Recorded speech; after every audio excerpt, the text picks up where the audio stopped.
Hello दोस्तों, मैं विश्वास सर स्वागत करता हूं अपने YouTube चैनल द विश्वास एकेडमी पर। दोस्तों, आज टेंस की लास्ट वीडियो रहेगी। क्योंकि आज हम तीनों कंटिन्यूअस को खत्म करने वाले हैं, जिसमें present perfect continuous, past perfect continuous और फ्यूचर परफेक्ट कंटिन्यूअस, इस तीनों को एक साथ ही खत्म किया जा सकता है। केवल दिक्कत होती है तो सिंस और फार के यूज में जो एक एक्सेप्शन होता है, हम उसको कंप्लीट करते हैं। जैसे देखिएगा, हम लोग बात करेंगे किसके बारे में। आज जो टेंस है हम लोगों का वह है परफेक्ट कॉन्टिन्यूअस। ये देख लीजिएगा, कौन सा टेंस है? Perfect continuous. चूंकि जैसा कि हम जानते हैं कि यह तीन प्रकार के टेंस के साथ जुड़ा रहता है, जिसमें अगर हम पहले की बात करें तो ये होता है हमारा प्रेजेंट परफेक्ट कॉन्टिन्यूअस, दूसरे के बारे में बात करेंगे तो पास्ट परफेक्ट कॉन्टिन्यूअस, और तीसरे के बात करेंगे तो ये हो जाएगा हमारा फ्यूचर परफेक्ट कॉन्टिन्यूअस। अतः आपने देखा कि तीन टेंस है, तीनों को हमको एक ही साथ कंप्लीट करना। आइडेंटिफिकेशन पर भी बात करेंगे, इसके नियम पर भी बात करेंगे कि कैसे सेंटेंस को हम बनाएंगे। और आपको हमेशा से याद रहना चाहिए कि एक टेंस में कितने टाइप हैं? 4 टाइप होते हैं। चारों टाइप्स मिलाकर हमारे 19 प्रकार के सेंटेंस क्या होते हैं? बनते हैं। अगर वो तैयार रहेगा तो फिर एकदम बिल्कुल आसान है। इसमें जहां से बच्चे गलती करते हैं वो सिंस और फार के प्रयोग पर, एग्जाम में भी जब भी इससे प्रश्न बने केवल सिंस और फार के प्रयोग से ही बनते हैं। एक चीज आपको याद होगा कि जब हम लोग कंटिन्यूअस पढ़ रहे थे तो उसमें हमने बताया था कि कुछ स्टैटिक वर्ब होती है जिनका कंटिन्यूअस नहीं बनता है। तो अगर वो वर्ब कंटिन्यूअस में आती है तो जाहिर सी बात है कि वहां हमने क्या कहा है कि प्रेजेंट परफेक्ट कंटिन्यूअस को हम क्या करते हैं? प्रेजेंट परफेक्ट में बना देते हैं। तो सबसे पहले हम लोग बात करेंगे किसके बारे में? आइडेंटिफिकेशन के बारे में। ये देख लीजिएगा, हम दोनों आइडेंटिफिकेशन के बारे में बात करेंगे। सबसे पहले हम हिंदी के भी बारे में बात करेंगे और अंग्रेजी के। तो फर्स्ट ऑफ ऑल हम किसको लेकर चलते हैं? हिंदी को। उसके बाद हम बात करेंगे कि अंग्रेजी में क्या पहचान होगा, और जो इसके बाद नियम होगा ना, हम उस पर भी चर्चा करने वाले हैं। ध्यान से समझिएगा, अगर हम हिंदी में पहचान करते हैं प्रेजेंट परफेक्ट कंटिन्यूअस का, तो पता है आपको कि रहा है, रही है, ये देखिएगा, और रहे हैं। अब प्लस क्या दिया रहता है? समय दिया रहता है, समय से लिखा रहेगा। ये ध्यान रखने वाली चीज है। देखिएगा, समय से का मतलब क्या हो जाता है कि 4 बजे से, सोमवार से, दोपहर से, रात से, होली से, बर्थडे से, ऐसे क्या होता है? समय दिया रहता है। इसी तरह पास्ट परफेक्ट में बात करेंगे तो हम सीधा यही कहेंगे कि रहा था, रही थी और रहे थे। अब प्लस क्या रहेगा? यहां भी सेम कंडीशन रहेगा। कौन सा? समय से रहेगा। यानी यहां भी हो जाएगा सुबह से, दोपहर से, शाम से, रात से, बर्थडे से, होली से, जवानी से, बुढ़ापा से, कोई भी आ जाए, बस याद क्या रखना है? समय से रहेगा। फ्यूचर परफेक्ट कंटिन्यूअस के बारे में बात करेंगे तो सेम कंडीशन होगा, रहा होगा, रही होंगे, होगी और रहे होंगे। अब प्लस इसमें भी क्या आएगा? समय से आएगा। जो एग्जाम में क्वेश्चंस पूछे जाते हैं हमारा केवल समय वाला ही, सिंस कहां लगेगा, फॉर कहां लगेगा, उसके एक्सेप्शन क्या क्या होंगे, हम उस पर भी चर्चा करेंगे। बहुत ही शॉर्ट वीडियो बनेगा, एकदम पूरी की पूरी तरीके से हमको समझ में आ जाएंगी चीजें। अच्छा चलिएगा, ये तो रहा आप हिंदी में पहचान। जैसे कहने का मतलब क्या है कि आपको तो एक चीज हमेशा से याद रहा है कि क्रिया के साथ लगा रहता है और वाक्य के अंत में लगा रहता है। ये देख लीजिएगा, वाक्य के अंत में रहेगा। यानी अगर आपसे कोई डेफिनेशन पूछे कि भैया प्रेजेंट परफेक्ट कंटिन्यूअस को हम कैसे पहचानेंगे कि कौन सा टेंस है, तो आप सीधे कहिएगा कि वाक्य के अंत में क्रिया के साथ रहा है, रही है, रहे हैं, अब प्लस समय से दिया रहे। या पास्ट परफेक्ट कंटिन्यूअस के बारे में बात किया जाएगा तो वाक्य के अंत में रहा था, रही थी, रहे थे, और यह क्रिया के साथ लगा रहेगा। ठीक है ना? तभी और प्लस क्या लगा रहेगा? समय से लगा रहेगा। इसी तरह सेम कंडीशन, रहा होगा, रही होगी, रहे होंगे, अब प्लस समय से आ जाएगा तो हम उसे फ्यूचर परफेक्ट कंटिन्यूअस कह देंगे। आइए हम लोग अंग्रेजी के बारे में बात कर लेते हैं कि आखिर अंग्रेजी में इसकी क्या पहचान होती है। तो सबसे पहले हम बात करेंगे प्रेजेंट परफेक्ट कंटिन्यूअस के बारे में। कहीं भी अगर आपको हैज दिख जाए, हैव दिख जाए, इसके बाद हमें क्या दिखेगा बाबू? प्लस VING, क्रिया का कौन सा फॉर्म? ING form. तो ये हमारा क्या हो जाएगा? प्रेजेंट परफेक्ट कंटिन्यूअस हो जाएगा। कहीं भी हैज और हैज बीन, हैव बीन के बाद क्या लगा रहेगा? ING form. और जो सबसे इंपॉर्टेंट चीज है कि इसमें जो समय से है उसकी अंग्रेजी क्या होती है? सिंस और फार हमारा रहेगा ही रहेगा इस वाक्य में, ये भी हमें नोटिस करने की जरूरत पड़ेगी। इसी तरह हम पास्ट परफेक्ट कंटिन्यूअस के बाद बात करेंगे तो एक ही सहायक क्रिया होती है बाबू, हैड बीन होता है, आप प्लस VING लगा देंगे। ये देख लीजिएगा, यानी हैड बीन हो जाएगा, अब ING फॉर्म अगर क्रिया का लग जाएगा तो वो हमारा क्या हो जाएगा? पास्ट परफेक्ट कंटिन्यूअस हो जाएगा। सेम कंडीशन आ जाते हैं फ्यूचर परफेक्ट कंटिन्यूअस में। यहां देखिएगा हमने क्या लिखा? विल लिखा, शैल लिखा। इसके बाद देखिएगा हमने प्लस हैव बीन जोड़ा। अब प्लस क्या लगेगा, आईएनजी लगेगा। यानी आप देखेंगे ना कि हमारा लिखने का तरीका भी कैसे होता है, विल शैल अब प्लस हैव बीन है। याद होगा आपको कि सहायक क्रिया एक शब्द की हो चाहे चार शब्द की, जो हमारी सहायक क्रिया होती है ना, केवल और केवल पहले वाला शब्द होगा, केवल और केवल पहले वाला शब्द होगा, केवल और केवल पहले वाला शब्द होता है। बाकी सब क्या होते हैं, मेन वर्ब के पार्ट होते हैं। जैसे अब एग्जांपल के तौर पर देखिएगा, अभी सिंस और फार के प्रयोग पर हम लोग बात करेंगे कि कहां इसका यूज होता है। एक ट्रांसलेशन सीख लेते हैं और उसके साथ हम तीनों को कंप्लीट करने की कोशिश करेंगे। जैसे मैं कह दूंगा ना, एक सेंटेंस लिख रहा हूं कि वह सुबह से, ये देखिएगा, वह सुबह से क्रिकेट खेल रहा है, ये देख लीजिएगा। अगर आप आइडेंटिफिकेशन के बारे में बात करेंगे तो सबसे पहले देखिएगा, खेलना क्या है बाबू, क्रिया है, इसके साथ क्या लगा, रहा है, रही है लगा। और एक आप देख रहे होंगे शब्द बाबू जिसको हम क्या बोलते हैं, सुबह से। देख रहे हैं ना कि समय से आ गया है, तब ये हम जानेंगे कि ये कौन सा टेंस होगा, प्रेजेंट परफेक्ट कंटीन्यूअस होगा। बनाने के सेम टू सेम वही नियम हो जाते हैं। सबसे पहले हम क्या करेंगे, ही लिखेंगे क्योंकि सब्जेक्ट लिखना होगा। सहायक क्रिया हैज और हैव में से क्या लगेगा, चूंकि वह है तो क्या लग जाएगा, हैज लग जाएगा। ही हैज बीन, अब क्या खेल रहा है, तो सबसे पहले खेलना की अंग्रेजी प्लेइंग, अब क्या खेल रहा है, क्रिकेट। और सुबह से की अंग्रेजी क्या हो जाएगी, सिंस मॉर्निंग हो जाएगा। ये देख लीजिएगा, सिंस मॉर्निंग। हमारे बताने का मतलब यह है कि बस आपने कुछ नोटिस करने की जरूरत नहीं है, वही सेम कंडीशन होता है। अगर हम इसको चाहते तब भी 6 तरीके से बना सकते थे कि वह सुबह से क्रिकेट खेल रहा है, नहीं खेल रहा है, क्या खेल रहा है, क्या नहीं खेल रहा है, क्यों खेल रहा है और क्यों नहीं खेल रहा है। कोई भी सेंटेंस आ जाएगा, आप धड़ल्ले से बना सकते हैं बिना रुके। He has been playing cricket since morning। अच्छा, हमको नॉट लगाना होगा तो कहां लग जाएगा, he has not लगेगा कि नहीं लगेगा, क्योंकि आपको भली भांति पता है कि हेल्पिंग वर्ब के तुरंत बाद क्या लगता है, नॉट लगता है। He has not been playing cricket since morning। फिर उसके बाद अगर क्या से शुरू होगा तो हैज को आगे कर दोगे, has he been playing cricket since morning, has he not been playing cricket since morning, why has he been playing cricket since morning and why has he not been playing cricket since morning। कोई भी sentence हो जाएगा, 4 में questions mark लगेंगे, बाकी 2 एक positive होता है, एक निगेटिव होता है। अगर आप पीछे की वीडियो देखते आ रहे होंगे तो आपको बिल्कुल ये कहीं से बनाने में कोई दिक्कत नहीं होगा। क्या नेवर का प्रयोग इसमें कर सकते हैं, चूंकि कंटिन्यूअस है तो नेवर नहीं लग सकता, इसका मतलब इसका टाइप 2 बनेगा नहीं। टाइप 3 हो जाएगा कि वह सुबह से कितने बच्चों को क्रिकेट खिला रहा था या कितने बच्चों को अंग्रेजी पढ़ा रहा था। कोई भी बात नहीं हो बाबू, जैसे अगर रहा था आ जाएगा ना तो केवल आपको यहाँ क्या करना था, हैड लगा देना था। अगर रहा होगा आ गया होता ना तो हम तुरंत यहाँ क्या कर देते, विल हैव बीन कर देते, will have been playing cricket since morning कर देते।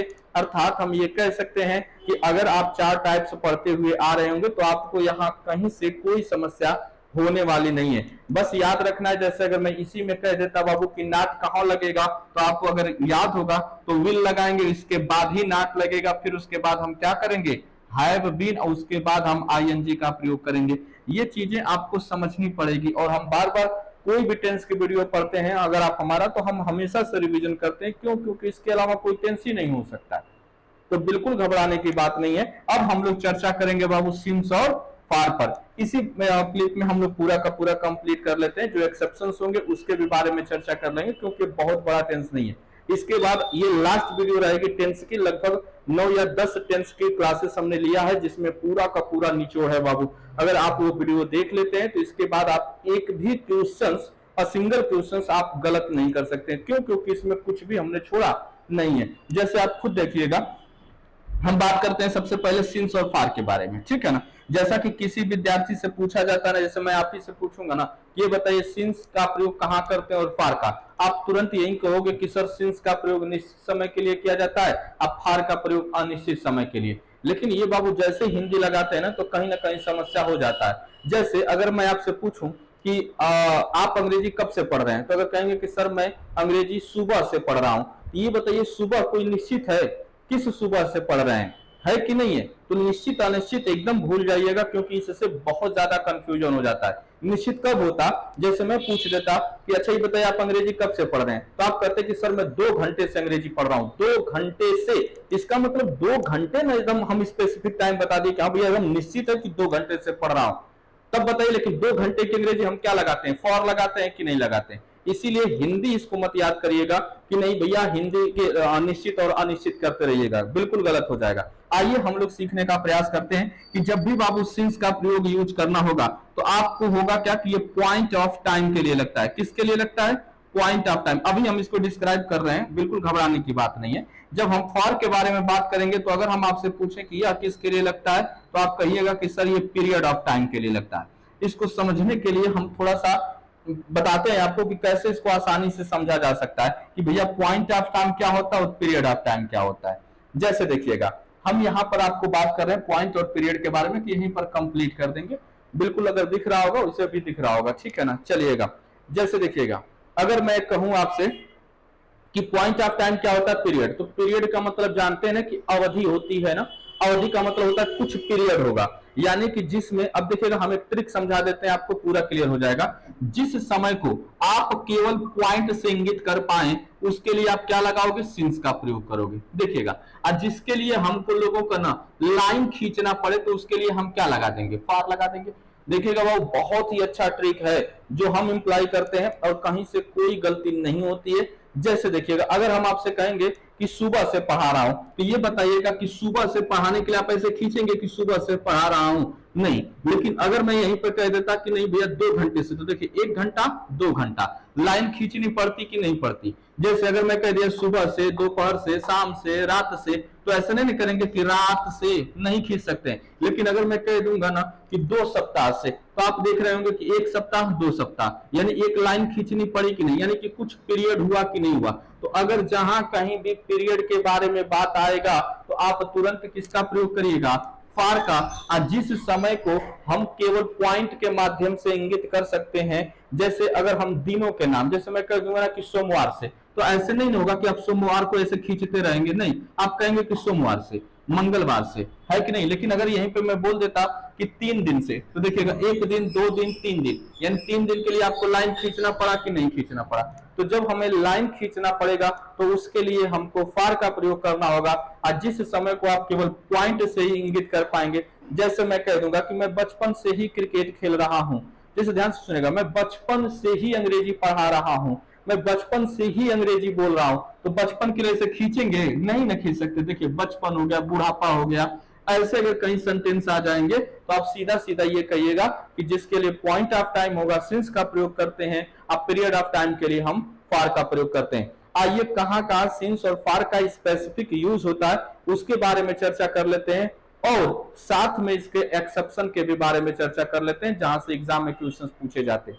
जैसे सिंस और फॉर का प्रयोग कंप्लीट होगा बाबू, यूजेज अगर हम लोग पढ़ रहेंगे, इसका मतलब हमारा पूरे तरीके से टेंस क्या हो जाएगा, कंप्लीट हो जाएगा। फिर उसके अलावा कहीं से कोई दिक्कत नहीं होगी, चाहे हिंदी से अंग्रेजी में करना हो चाहे अंग्रेजी से हिंदी में करना हो। लेकिन ये लेवल बाबू बेसिक से एडवांस लेवल तक होगा। अब मैं आपको कॉमन एरर के क्वेश्चंस कराकर दिखाऊंगा कि टेंस में हम लोग कैसे आसानी से क्वेश्चंस को कर पा रहे हैं। क्योंकि ये तो रहा नॉलेज के लिए, लेकिन हम लोग बात करेंगे कि कॉमन एरर कैसे एग्जाम में क्वेश्चंस पूछे जाते हैं। तो आइए हम लोग सिंस और फॉर के प्रयोग को देखते हैं कि कहां कहां सिंस और फॉर लगता है। सबसे पहले use for, use of for, ये देखिएगा हम फॉर का प्रयोग करते हैं कि हम कहां पर फॉर का यूज करते हैं। सबसे पहले ये जानिएगा कि जैसा कि हमने बता दिया है आपको कि इसका प्रयोग हम लोग क्या करते हैं बाबू, पीरियड ऑफ टाइम के लिए किया जाता है। पीरियड ऑफ टाइम का मतलब क्या होता है, अवधि बतलाने के लिए किया जाता है। अब अवधि कैसे बतलाया जाएगा, जैसे देखिएगा अगर हम बात करें सीधा सीधा देखिएगा कि एक चीज आ जाएगा कि हम पहले लिखेंगे फॉर, एक ट्रिक बता देते हैं बाबू कि आपको पूरा का पूरा दिख जाएगा। फॉर के बाद हमारा क्या हो जाएगा, न्यूमेरल, ये देख लीजिएगा, एडजेक्टिव। न्यूमेरल एडजेक्टिव क्या होते हैं बाबू, इसके भी बारे में थोड़ा सा चर्चा हम कर लेंगे। जैसे इसको ना हम बोलते हैं कि न्यूमेरल एडजेक्टिव 2 प्रकार के होते हैं। न्यूमेरल एडजेक्टिव कितने प्रकार के, 2 प्रकार के। जब एडजेक्टिव पढ़ाया जाएगा तो वहां बताया जाएगा बाबू, एक होता है हमारा कार्डिनल और दूसरा होता है ऑर्डिनल। ये देखिएगा कार्डिनल और ऑर्डिनल, यहाँ 1 2 3 4 ये होता है, अब फर्स्ट सेकेंड थर्ड ये होता है। अभी एडजेक्टिव पर चर्चा चलेगी, बस आप ये जानिएगा कि यहाँ पर एडजेक्टिव होगा जो संख्या को बतलाएगा। इसके बाद अगर हम बात कर लेते हैं तो यहाँ देखिएगा क्या हो जाएगा, हम सबसे पहले वीक लगा देंगे, उसके बाद मंथ लगा देंगे, मंथ के बाद हम डे कर देंगे। ये देख लीजिएगा, मंथ्स हो जाएगा, डेज हो जाएगा, कोई भी सेंटेंस आ जाए बाबू। जैसे अगर हम बात कर लेते हैं कि for 2 weeks, for 2 months, for 2 days, हो जाएगा कि नहीं हो जाएगा, चलेगा। इसके अलावा भी देखिएगा, ये तो हो गया। उसके बाद हम क्या करेंगे, मिनट्स बात कर लेंगे। अगर कहीं सेकंड आता है हम उसके भी बारे में बात कर लेंगे, जैसे 2 सेकंड, 4 सेकंड, ये हो गया, मिनट हो गया। इसके बाद देखिएगा एक और आता है हमारा लॉन्ग टाइम आ जाएगा। ये देखिएगा, अगर आपसे कोई पूछ देना कि भैया ये लॉन्ग टाइम के लिए क्या लगता है, तो हम किसका प्रयोग करेंगे, फॉर का प्रयोग करेंगे। जैसे एक एग्जांपल के माध्यम से समझते हैं, ये न्यूमेरल एडजेक्टिव के बारे में आप अच्छे से जानते रहिएगा बाबू, ठीक है ना, कहीं से कोई दिक्कत नहीं होगा। जैसे अगर मैं एक एग्जांपल देता हूं कि वह देखिएगा, वह 2 घंटे से, ये देखिएगा, वह 2 घंटे से अंग्रेजी बोल रहा है। ये देखिएगा, बोल रहा है। अब 2 घंटे के लिए बात करेंगे तो 2 घंटे की अंग्रेजी क्या हो जाएगी, फॉर 2। घंटा की अंग्रेजी क्या हो जाएगी, यहां से देखेंगे तो आवर्स नहीं है ना, तो यहाँ आवर्स भी जोड़ लीजिएगा। यही है बाबू, बस आप याद रखिएगा कि हमको पीरियड ऑफ टाइम के बारे में चर्चा करनी है। जैसे देखिएगा, सीधे करेंगे ही, रहा है, रही है, तो वही सेम कंडीशन हो जाएगा, हैज बीन हो जाएगा। ही हैज बीन बोलने की अंग्रेजी क्या हो जाएगी, स्पीकिंग। क्या बोल रहा है, इंग्लिश बोल रहा है। कब से बोल रहा है, तो फॉर 2 आवर्स। ये देख लीजिएगा कितना आसान हो गया। इसीलिए घबराने की बिल्कुल बात नहीं, जहां पर हमने बता दिया कि use of for period of time के लिए किया जाता है, न्यूमेरल एडजेक्टिव जोड़ेंगे, week, month, days, minute, second, hours और लॉन्ग टाइम। जो एक्सेप्शन होंगे हम उसके भी बारे में चर्चा करेंगे। अब आ जाते हैं यूज ऑफ सिंस के बारे में। मैं यहां पर लिखता हूं, ये देखिएगा, यूज ऑफ सिंस हम बाबू बोल देंगे, लिख भी देंगे, ठीक है ना। जैसा कि आप जानते होंगे कि सिंस का प्रयोग किसके लिए किया जाता है, तो पॉइंट ऑफ टाइम के लिए। पॉइंट ऑफ टाइम के लिए हम किसका प्रयोग करते हैं, सिंस का प्रयोग करते हैं। जैसे पॉइंट के लिए हमने आपको एक ट्रिक बता दिया है कि ऐसे समय को ना, जिसको हम केवल और केवल पॉइंट के माध्यम से ही, जैसे सुबह से, दोपहर से, शाम से, रात से, 7 बजे से, ये सारी चीजें जब भी आएंगी, जैसे देखिएगा, अगर आपसे कोई कह देगा ना, ये देखिएगा, ये सबसे इंपॉर्टेंट है कि मैं 7 बजे से अंग्रेजी पढ़ा रहा हूं, ठीक है ना, तो 7 बजे से, तो क्या हो जाता है, 7 o'clock हो जाएगा। जैसे होता क्या है कि अगर हम बात करें सिंस के प्रयोग में, तो 7 बजे से ऐसे नहीं ना खींच सकते कि 7 बजे से पढ़ा रहा हूं, नहीं कर सकते। तो इसीलिए यहाँ पर क्या लग जाता है, सिंस 7 o'clock। अभी हम उस पर भी चर्चा कर देते हैं कि देखिएगा कहाँ कहाँ हमारा सिंस का प्रयोग लगेगा और कहाँ नहीं लगेगा। जैसे सबसे पहले अगर हम बात कर लेते हैं कि देखिएगा, पार्ट ऑफ द डे, मैं लिख देता हूं, आसानी हो जाता है। पार्ट ऑफ द डे, ये बताइए बाबू, पार्ट ऑफ द डे, दिन के भाग कितने होते हैं, तो आप देखोगे कि सुबह होता है, शाम होता है, दोपहर होता है, इवनिंग होता है, नाइट होता है, मिडनाइट होता है। ये सारी चीजें जब भी लगेगा ना, पार्ट ऑफ द डे, यानी कि पूरे दिन के जितने भाग, डाउन और डस्क, इसमें सबसे इंपॉर्टेंट क्या होता है, ये देखिएगा, डाउन और डस्क होता है। ये देखिएगा, इसे जो सुबह वाला बेला होता है ना, जब सूर्य निकलता है, आकाश में लालिमा छा जाती है, तो उसको हम क्या बोलते हैं, डॉन बोलते हैं। और जब शाम को जब सूर्य छिप जाता है, तब भी आकाश में लालिमा छाई रहती है ना, उसे हम क्या बोलते हैं, डस्क बोलते हैं। हिंदी में गोधूली बेला होता है, तो उसमें कोई मैटर नहीं करता, आप याद रखिएगा, यहीं से कंफ्यूजन होता है। तो सिंस डस्क लगता है, सिंस डाउन लगता है, ठीक है ना। इसके साथ कभी भी फॉर का प्रयोग नहीं होता है, ये आपको याद रखने की बात है। देखिएगा, हमने क्या बता दिया बाबू, पार्ट ऑफ द डे। अच्छा, दूसरे के बारे में हम बात कर लेते हैं, तो नेम, ये देखिएगा, नेम ऑफ द, सबसे पहले क्या, डे, डे का नाम हो जाएगा, जैसे सोमवार, मंगलवार, यानी कि Sunday, Monday, Tuesday, Wednesday, Friday, Saturday, जो भी आता है। तो ये 7 डेज जब भी आएगा, तो उसके लिए आप किसका प्रयोग करोगे, पॉइंट ऑफ टाइम का। पॉइंट ऑफ टाइम मतलब सिंस का। तो नेम ऑफ द डे हो गया। फिर मंथ, मंथ के नाम तो आपको पता ही होगा कि जनवरी, फरवरी, मार्च, अप्रैल, मई, ये जितने भी आ जाएंगे ना, तो उसके लिए भी हम किसका प्रयोग करेंगे, सिंस का प्रयोग करेंगे। इसके बाद हम ईयर, ये सबसे इंपॉर्टेंट है बाबू, ईयर के लिए भी हम किसका प्रयोग करते हैं, सिंस का। जैसे मैं कह दूंगा कि वह 1947 से, चाहे वह 2010 से अंग्रेजी पढ़ा रहा है, चाहे मैं 2015 से अंग्रेजी पढ़ा रहा हूं, तो 2015 से बाबू जब भी ईयर का कोई नाम आ जाएगा, तो हम किसका प्रयोग करेंगे, सिंस का प्रयोग करेंगे। इसके बाद आ जाइएगा, फिर से मैं सिंस के प्रयोग के बारे में बात करता हूं कि नेम ऑफ द, ये देखिएगा किसका नेम होगा। सबसे पहले हम बात करेंगे कि कोई भी ले लीजिएगा एक इवेंट, एन इवेंट। इवेंट का मतलब क्या हो जाएगा, जैसे आप शादी, मैरिज ऑर्गेनाइज होता है, कोई भी इवेंट हो जाए, बर्थडे हो जाए, ठीक है, अभी इसी में एक और शब्द जोड़ देते हैं, फेस्टिवल जोड़ दीजिएगा, मैं नीचे लिख देता हूं, ये देखिएगा फेस्टिवल। तो फेस्टिवल हो जाए चाहे कोई भी इवेंट हो जाए, उसके लिए आप किसका प्रयोग करोगे, केवल और केवल सिंस का ही प्रयोग किया जाएगा और किसी भी चीज का नहीं किया जाएगा। जैसे फेस्टिवल में होली, दीपावली, ये अगर कहीं भी त्योहार आते हैं तो उसके लिए भी हम किसका प्रयोग करेंगे बाबू, सिंस का प्रयोग करेंगे। बहुत ही आसान हो जाता है, कभी भी घबराने की बात नहीं होती है। याद है, पार्ट ऑफ द डे हो गया, हमने टाउन और डस्क के भी बारे में बात कर लिया। फिर name of the day, month, year हो गया। नेम ऑफ द क्या हो जाएगा, एन इवेंट, कोई भी अगर इवेंट ऑर्गेनाइज होता है तो उसके लिए भी हम किसका प्रयोग करते हैं, सिंस का। लेकिन याद रखना है क्या, समय से, बहुत इंपॉर्टेंट है, ये जो से शब्द है ना ये लगा रहता है, नहीं लगा रहेगा तो कहीं ना कहीं समस्याएं हो जाएगी। जैसे देखिएगा, अगर मैं सीधे कह देता हूं कि मैं सोमवार को आऊंगा, अगर ऐसे सेंटेंस हो जाएगा, मैं सोमवार को आऊंगा, तो अगर आप कोई बनाएगा तो आप क्या कह देंगे, आई विल कम। ये देखिएगा, I will come on Monday. जब प्रीपोजिशन पढ़ाया जाएगा तो आपको बताया जाएगा। देखिए यहाँ सोमवार को आया है, लेकिन सोमवार से नहीं आया कि नहीं, यहाँ सोमवार को आया है। तो हमें याद क्या रखना है, से याद रखना है।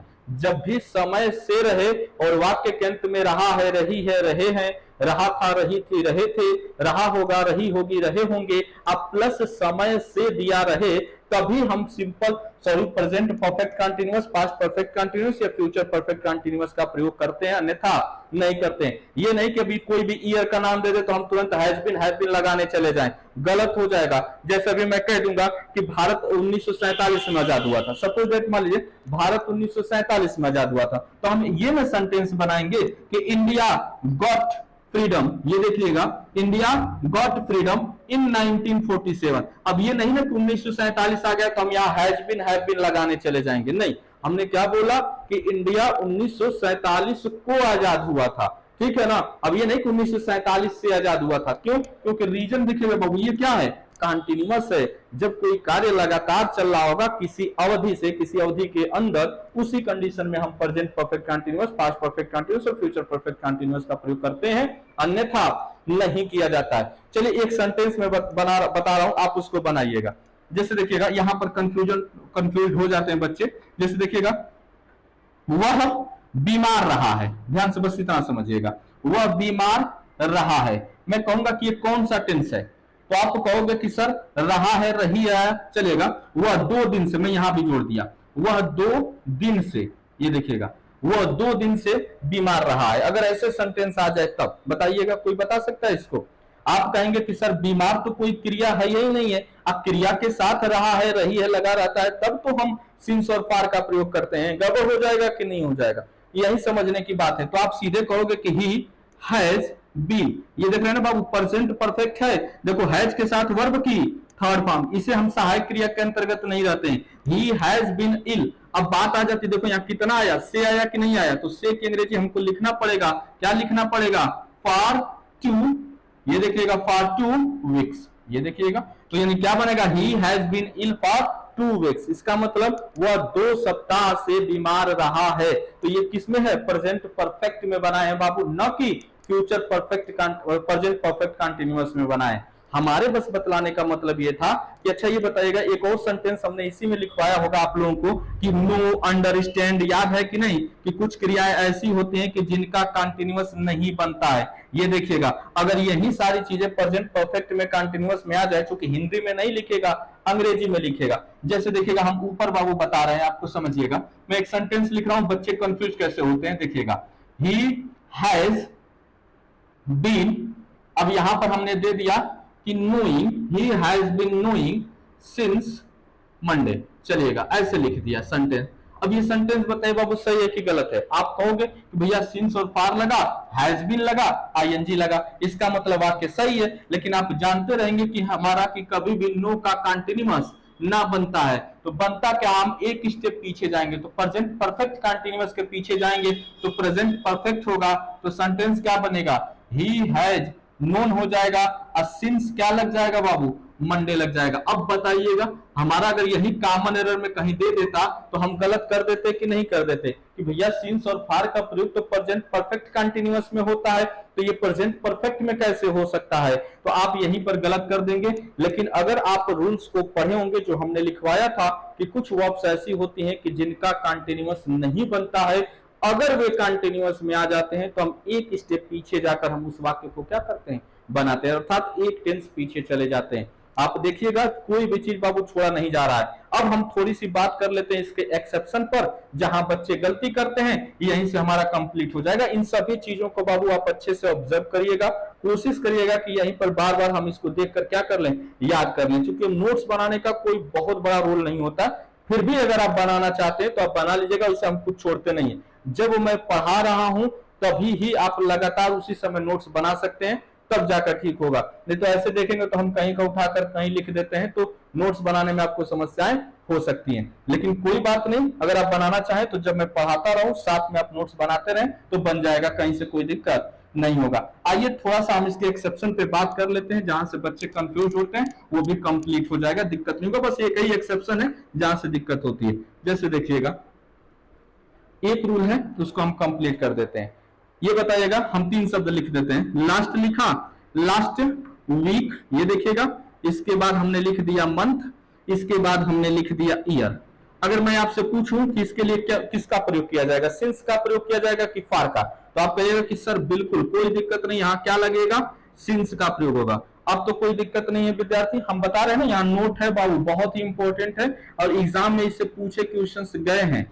देखिएगा अगर आपसे कोई पूछे तो since last week, since last month, since last year, लेकिन इसी लास्ट के पहले बाबू द लग जाता है।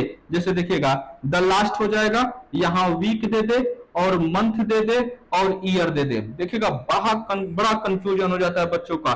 बस केवल क्या किए हैं कि हम लास्ट के पहले क्या लगा दिए हैं, द लगा दिए। और जैसे लास्ट के पहले द लगेगा ना तो यहीं पर क्या हो जाएगा, फॉर का प्रयोग होगा। आइए एक एग्जांपल के माध्यम से समझकर इसको पूरा का पूरा कंप्लीट करते हैं। जैसे देखिएगा अगर मैं कह देता हूं कि वह पिछले सप्ताह से अंग्रेजी बोल रहा है, चलिए मैं बोल रहा हूं, मैं ऐसे बोल देता हूं, तो आई बोल रहा था कर देता हूं, कोई दिक्कत नहीं। टेंस कोई भी बना दीजिए, आपको सहायक क्रिया पता है, स्ट्रक्चर पता है। आई हैड बीन, ये देखिएगा आई हैड बीन क्या कर रहा था बाबू, बोल रहा था। देखिएगा मैं बोल रहा था, क्या बोल रहा था, अंग्रेजी। अब कब से बोल रहा था, पिछले सप्ताह से, तो हमने क्या कर दिया बाबू, सिंस लास्ट वीक कर दिया। देखिए कितना आसान हो गया।